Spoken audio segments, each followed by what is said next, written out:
नमस्कार, स्वागत है आपका मनदीप महेंद्र शो में। आप सभी को पता है कि आज नगर निकाय चुनाव का रिजल्ट आया है और लगभग हर जगह, एक जगह को छोड़ के बीजेपी ने प्रचंड जीत हासिल की है।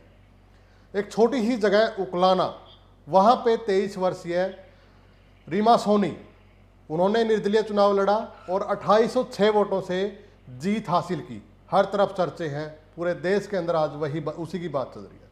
मेरे साथ बातचीत में वरिष्ठ पत्रकार महेंद्र सिंह है। सर, स्वागत है आपका। धन्यवाद मनदीप जी।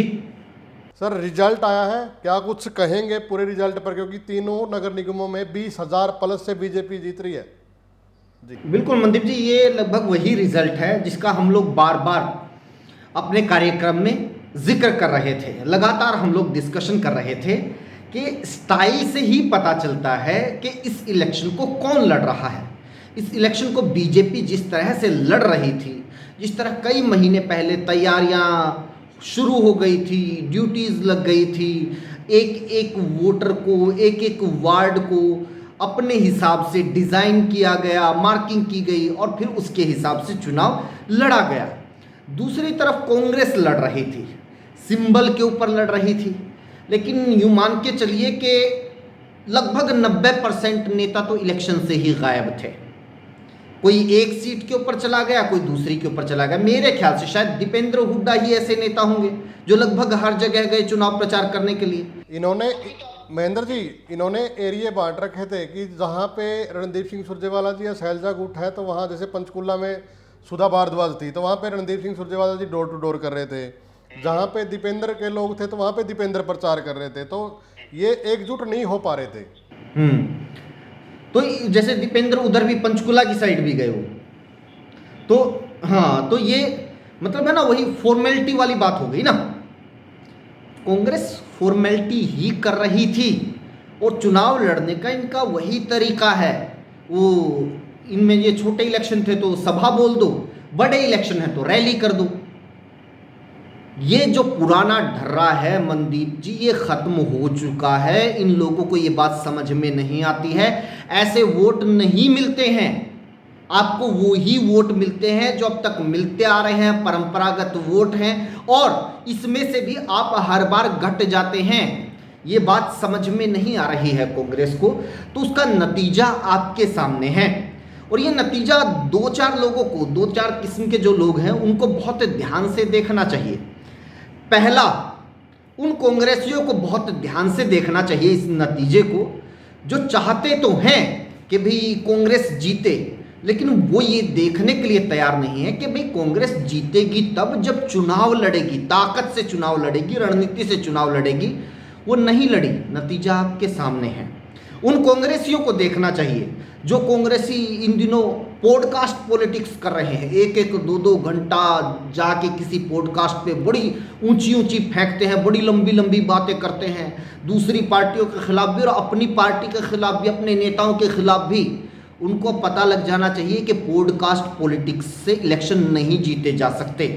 उन लोगों को भी ये देख लेना चाहिए जिनको लग रहा था कि राहुल गांधी का हरियाणा में आना ये भूगोल की सबसे बड़ी घटना है, इसके बाद तो पता नहीं क्या हो जाएगा, क्या असर हुआ आप देख लीजिए। तो कुल मिलाकर बात यह है कि ना तो कांग्रेस ने तमाम नेताओं की इस चुनाव के लिए ड्यूटी लगाई थी, ना किसी तरह की कोई रणनीति बनाई गई थी, ना कोई मार्किंग हुई थी। इलेक्शन का कोई भी एरिया होता है, चाहे वो वार्ड हो, वो विधानसभा हो, वो निगम हो, मनदीप जी, एक बेसिक सी, कोई नई पार्टी भी बनाता है, कोई नया इलेक्शन पॉलिटिक्स में उतरता है, तो वो भी इतनी बेसिक एक्सरसाइज करता है कि उस वार्ड का एरिया लिस्ट लेके बैठता है कि भाई कौन सी गली में किस जाति के लोग रहते हैं, कौन सी गली में किसके प्रभाव के लोग रहते हैं, कौन से वोटर हमारी तरफ हैं, कौन से हमारे खिलाफ हैं, ये जो हमारे साथ हैं इनको बूथ तक लाने के लिए हमें क्या क्या व्यवस्था करनी होगी, ये जो हमारे साथ नहीं हैं इनको हमारे साथ जोड़ने के लिए क्या करना पड़ेगा, हमारे पास ऐसा कौन सा नेता है जिसके कहने से ये मान जाएंगे। फॉर एन एग्जाम्पल, कहीं कोई ब्राह्मण मोहल्ला है, किसी मोहल्ले में ब्राह्मणों के वोट ज़्यादा हैं, वो हमारे साथ नहीं है, तो हमारा ऐसा कौन सा ब्राह्मण नेता है जिसकी यहाँ पर ड्यूटी लगाई जाए जो ये सुनिश्चित करे कि ये वोट हमें मिलनी चाहिए। ये माइक्रो मैनेजमेंट तब तक आप नहीं करेंगे तो नतीजे यही आते रहेंगे। और बात यह है कि इनके पास सिर्फ और सिर्फ महेंद्र एक जी, ही तरीका। हाँ जी, रोकना चाहूंगा। बीजेपी जैसे चुनाव लड़ती है, बीजेपी अगर कोई सरपंच का भी चुनाव है ना, छोटे से छोटा चुनाव है, वो बड़े मन से लड़ती है और आपने नगर निगमों में देखा भी है।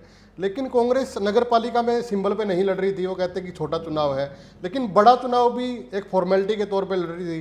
तो कहीं ना कहीं कांग्रेस को बीजेपी से ही सीख लेना चाहिए। कुछ चीजें ऐसी होती हैं कि जिसके लिए आपको कोई रॉकेट साइंस लगाने की जरूरत नहीं है, अपनी तरफ से कोई ज्यादा सी एक्सरसाइज करने की जरूरत नहीं है कि यार ये तोड़ कैसे निकालें। आपके पास पूरा का पूरा डायग्राम आपके सामने बना हुआ है, आपको बताने वाले, दिखाने वाले, सिखाने वाले लोग खुद आपके प्रतिद्वंदी हैं। वो आपको रोज बताते हैं कि देखो पॉलिटिक्स कैसे होती है।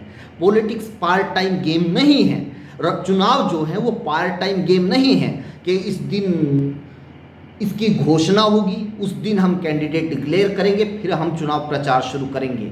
ये राजनीति मनदीप जी खत्म हो गई है। अब आपको 24/7 इंटू 365 इलेक्शन आपको लड़ना पड़ता है, राजनीति आपको करनी पड़ती है। हर आपका कदम पॉलिटिकल होना चाहिए, हर मौके के ऊपर आपकी कोशिश ये होनी चाहिए कि हमारे वोट कैसे बढ़ें। तो ये जो मैं कह रहा हूं कि ये चीज़ आपकी ये रैली, सभा, यात्राओं से नहीं हो सकती। मनदीप जी, मुझे आज तक हरियाणा क्या पूरे देश में एक व्यक्ति ऐसा नहीं मिला जो ये कहता हो कि जी मैं वैसे तो बीजेपी का सपोर्टर था, मैं बीजेपी को वोट देने का मन बना चुका था, लेकिन आनंद जी मैंने कांग्रेस की फलानी रैली देखी, उसके बाद मेरा मन बदल गया। मैंने तो ना फलाने नेता की यात्रा देख ली, उसके बाद मेरा मन बदल गया।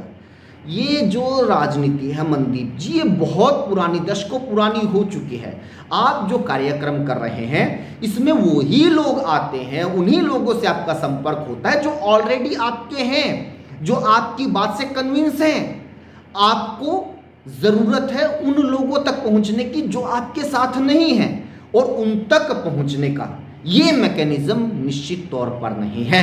उन तक पहुंचने का मैकेनिज्म तो यही है, पहले आप उनको मार्क कीजिए और फिर आप उन तक अप्रोच कीजिए, उनसे डायरेक्ट मिलिए। और ये एक्सरसाइज जब तक नहीं होगी, छोटे से छोटा चुनाव हो या बड़े से बड़ा चुनाव हो, वो पूरे शिद्दत से, दिल से, रणनीति से नहीं लड़ा जाएगा तो नतीजा यही होगा। जी महेंद्र जी, मैंने ना 3 नगर निगमों में विजिट किया है। मैंने सोनीपत भी गया हूँ, अम्बाला भी गया हूँ और पंचकुला में। कांग्रेस के जो उम्मीदवार थे उनमें कॉन्फिडेंस ही नहीं आ रहा था। ये सबसे ज़रूरी चीज़ होती है। आप कई बार ये देखेंगे कि जो उम्मीदवार होते हैं या जो चुनाव लड़ने और लड़वाने वाले होते हैं, इवन कार्यकर्ता भी होते हैं, उनका कॉन्फिडेंस हमेशा 7वें आसमान पे रहता है। आप उन्हें मतलब है ना नशा के इंजेक्शन लगवा के भी ये नहीं कहलवा सकते कि भी हम हारेंगे। उनका लास्ट टाइम तक, यहाँ तक कि जब काउंटिंग चल रही होती है तब तक भी वो ये बोलते हैं कि नहीं अभी तो 2 राउंड हुए हैं, अभी तो आगे देखना क्या होगा, जब अगली ईवीएम खुलेगी तो इलेक्शन के नतीजे पलटेंगे। ये कॉन्फिडेंस होना चाहिए।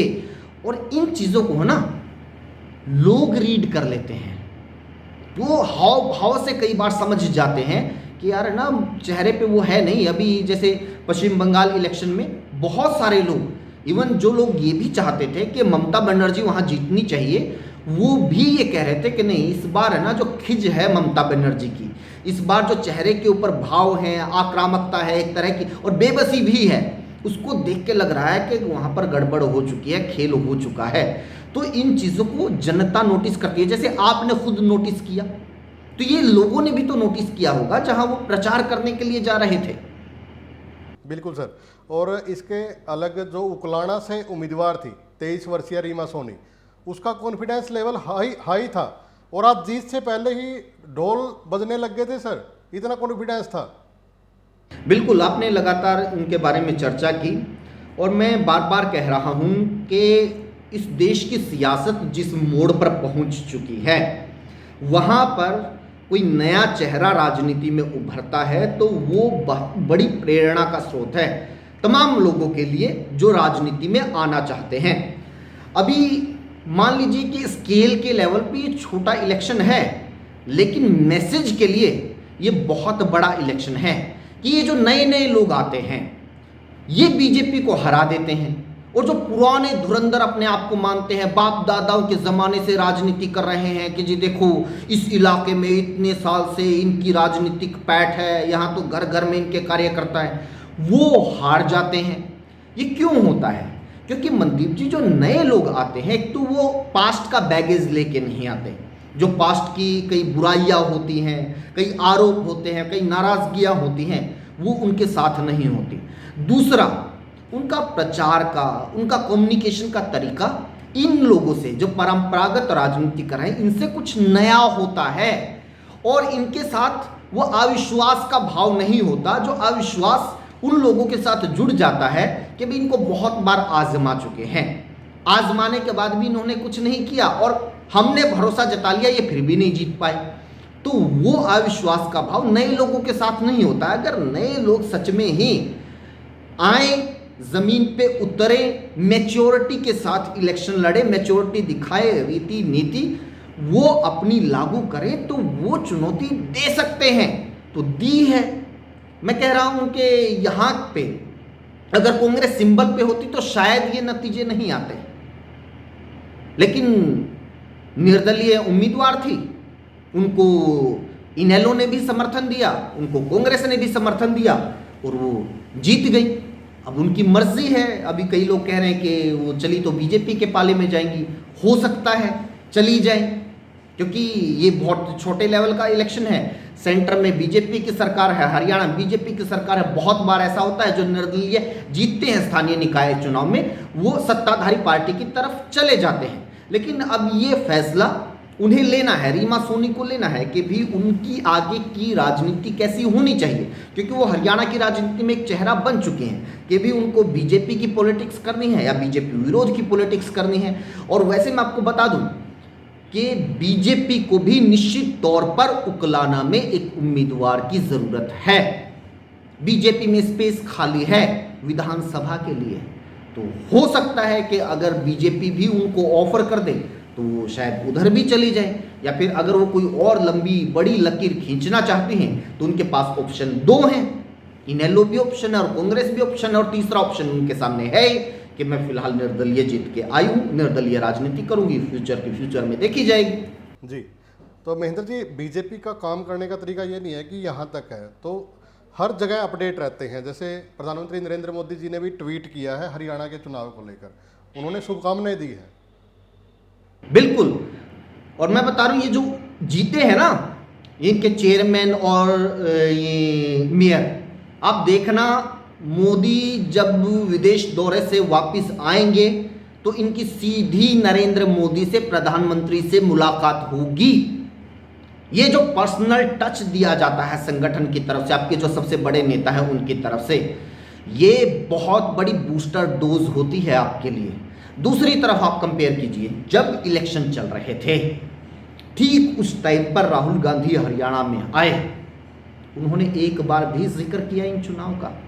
क्या एक बार भी ये वो कह नहीं सकते थे कि चुनाव चल रहे हैं, यहाँ पर हमारे ये उम्मीदवार हैं, इनको जिताइए? बेशक इससे कोई फर्क नहीं पड़ता, लेकिन कम से कम आपके कार्यकर्ताओं को, आपकी पार्टी को, आपके जो उम्मीदवारों को एक संदेश जाता कि भाई राहुल गांधी के संज्ञान में ये इलेक्शन है, वो इस इलेक्शन को लेकर गंभीर हैं। ये तक नहीं किया गया। हरियाणा के अंदर उस टाइम पर इतना बड़ा आंदोलन चल रहा था, आज भी चल रहा है सफाई कर्मियों का, उनके बारे में एक शब्द नहीं बोला गया। तो मनदीप जी, पता है क्या है, आप गोल गोल जो मैदान है उसके चक्कर काटते रहिए, खूब मेहनत करते रहिए कि जी रैली कर दी, यात्रा कर दी, ये मुद्दा उठा दिया, वो मुद्दा उठा दिया, हमने तो उनकी भी बात की, हमने तो उनकी भी बात की, ये बहुत अच्छा डायलॉग मार दिया। उससे नतीजे नहीं आएंगे। आपको मैदान में उतरना पड़ेगा। कौन से मैदान में? जहां एक्चुअल में मैच होना है, और एक्चुअल जो मैच है वो आपका चुनाव है। अगर आप चुनाव से दूरी बनाते रहेंगे और बाकी सारी चीजें करते रहेंगे तो फिर उससे क्या फायदा? ये जो आपके हजारों लाखों कार्यकर्ता हैं, ये क्यों आपके पीछे लगे हुए हैं? मकसद क्या है? आखिर में आप क्या हासिल करना चाहते हैं? या फिर वो जो बहुत सारे लोग होते हैं ना, कहते हैं कि जी हम तो संघर्ष करने के लिए राजनीति में आए हैं, तो ये कांग्रेस को मुबारक हो, ये एक और संघर्ष का रास्ता खुल गया है। जबकि किसी भी राजनीतिक दल, किसी भी जो राजनीतिक व्यक्ति है, उनका टारगेट संघर्ष की बजाय जीतना होना चाहिए, इलेक्शन होना चाहिए। क्योंकि संघर्ष क्यों कर रहे हैं, अल्टीमेट गोल क्या है, आपका लक्ष्य क्या है, तो वो तो जीत है ना। अगर आप ये कहें कि जी विधानसभा चुनाव में हम जीतने के लिए नहीं लड़ रहे, हम तो बस संघर्ष के लिए लड़ रहे थे, तो आप लड़ते रहिए, अभी ऐसे ही लड़ रहे हैं। जी महेंद्र जी, 24 में विधानसभा में इनकी बहुत बुरी हालात हुई, उसके बाद काफ़ी आरोप लगे।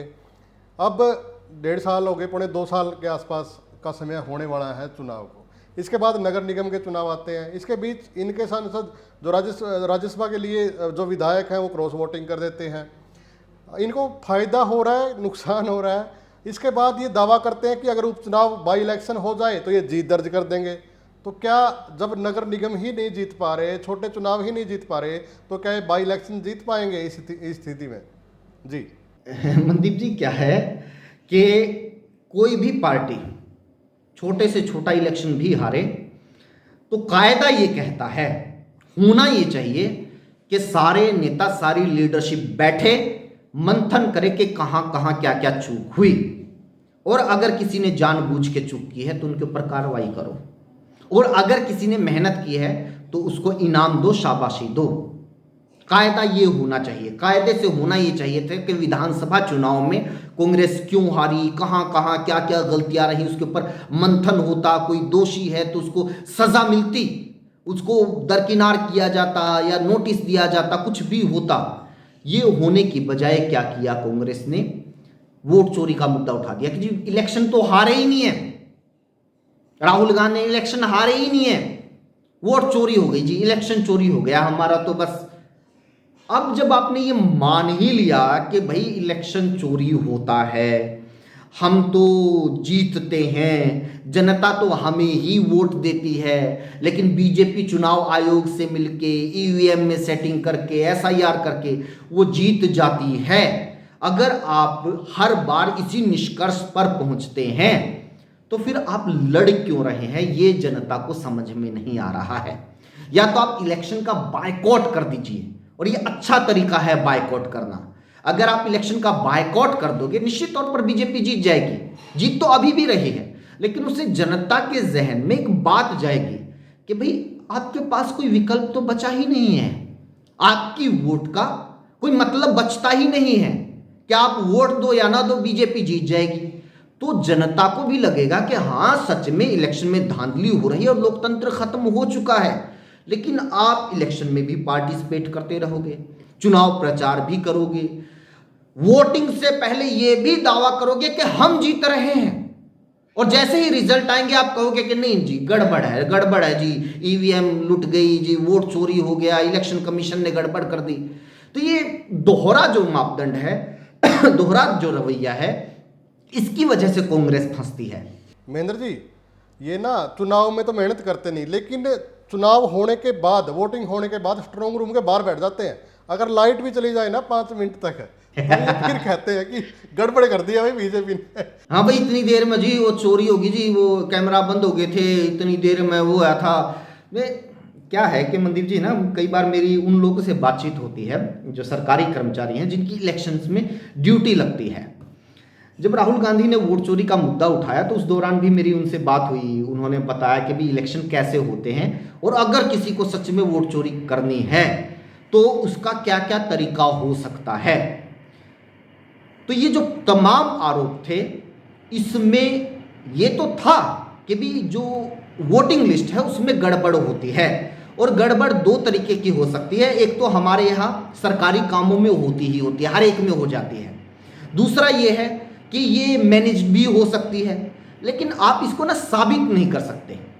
साबित करने का आपके पास तरीका ये है कि आपके पास संगठन बहुत मजबूत हो, बूथ वर्कर बहुत मजबूत हो, पन्ना प्रमुख टाइप के आपके पास वर्कर हो, जिनके पास अपने अपने इलाके की पूरी लिस्ट हो, तमाम वोटर्स की उनकी जानकारी हो, वो सुनिश्चित करें कि ये वोटर यहाँ रहते हैं, इनकी वोट होनी चाहिए, और ये लोग मर चुके हैं, ये लोग यहाँ से जा चुके हैं, इनकी कटनी चाहिए। और जो इलेक्शन कमीशन है उसका काम भागीदारी से ही चलता है। अब क्या है कि कांग्रेस के पास ये जो बूथ वर्कर है वो है नहीं। चुनाव के टाइम किसी उम्मीदवार के पास तो मिल जाएंगे, लेकिन पार्टी के पास नहीं है कि भाई पार्टी ने ड्यूटी लगा दी तो आप ये काम करो। तो उस टाइम पर ये वोटिंग लिस्ट में गड़बड़ की संभावना है। वो लोग निश्चित तौर पर अपने हिसाब से वोटिंग लिस्ट तैयार करवा सकते हैं जिनके पास ये पूरा मैकेनिज्म, ये संगठन है। ये तो वोट चोरी का एक आरोप है, इसके बारे में अलग चर्चा होनी चाहिए। लेकिन कांग्रेस जो ये आरोप लगाती है वो इसके बारे में बिल्कुल भी चर्चा नहीं करती। वो तो बस सीधे ये कहती कि ये देखो जी, ये वोटिंग लिस्ट में ये इतने लोग यहाँ जोड़ दिए, इतने ये जोड़ दिए, इसकी ये फोटो लगा दी, ये सारे के सारे बीजेपी को वोट चले गए। मतलब इस तरह से कहा जाता है कि पूरे प्रोसेस में कांग्रेस की कोई भागीदारी है ही नहीं। कोई ना उनका इलेक्शन एजेंट है, ना उनका कोई वोटिंग एजेंट है, ना उनका वहाँ पर वोटिंग करते हुए कोई इलेक्शन एजेंट बैठा था, ना उसने वहाँ पर किसी को देखा, ना उसने वहाँ पर कोई ऑब्जेक्शन किया। लेकिन साल डेढ़ साल के बाद आप आके कह देते कि जी वोट चोरी हो गई, इलेक्शन चोरी हो गया। और तमाम नेताओं को, कांग्रेस के नेताओं को एक शील्ड मिल गई, एक बहाना मिल गया कि हम अपनी जगह सही हैं, इलेक्शन चोरी हुआ था, हमने कोई गलती नहीं की, इलेक्शन चोरी हुआ था। और इस बात को कांग्रेसी दिल से मानते हैं। खासतौर पर वो लोग पक्का मानते हैं जिनको बचना है जिम्मेदारी से। जी महेंद्र जी, एक आपसी जो बातचीत है इनकी काफ़ी वायरल हो रही है। लोग मीम्स बना रहे हैं कि जहाँ वैसे तो ये जाते नहीं कहीं, जैसे जो लोग सक्रिय थे, जैसे दीपेंद्र हुड्डा सक्रिय था तो वो 3 जगह गया, पंचकुला भी गया, अम्बाला भी गया, सोनीपत भी गया। तो अब जो मीम्स बनाए जा रहे हैं वो ये है कि तीनों जगह हार गए, और जहाँ रणदीप गया भाई वो हार गए। तो अब ये मीम की लड़ाई लड़ते हैं आपस में। अभी ये तो कितनी अच्छी, मैं कह रहा हूँ कि 90% कांग्रेसियों की स्ट्रेटजी जो है ना वो ये शानदार है। क्या करते हैं, अभी पिछले विधानसभा इलेक्शन में ही लगा लो, क्या करते हैं, पूरे इलेक्शन से गायब, अगर गायब नहीं तो अपने अपने हलके में बैठे हुए हैं, अपने अपना हलका भी हार गए। इलेक्शन के बाद आरोप लगा रहे हैं कि भाई फलाना ने गड़बड़ कर दी, उसने वो उम्मीदवार उठा दिया, उसने ये नहीं किया, उसने वो नहीं किया, हुड्डा ने नू कर दिया, दीपेंद्र ने नू कर दिया। इससे क्या है कि अपनी कमी भी छिप गई, दूसरे के ऊपर आरोप भी लगा दिया। लेकिन बात यह है कि भाई साहब इलेक्शन थे, आपको कहीं जाने से किसी ने रोका था? क्यों नहीं गए? कर लिया होता, जो करने का मन था वो करते। अभी इलेक्शन थे, अब चले जाते, अब कर लेते। लेकिन यही होता है मनदीप जी कि आपको करना कुछ नहीं है। ये सबसे आसान तरीका होता है कि सिर्फ और सिर्फ आरोप प्रत्यारोप की राजनीति करो। और ये ऐसी बात नहीं है, ये राजनीति बहुत कामयाब है।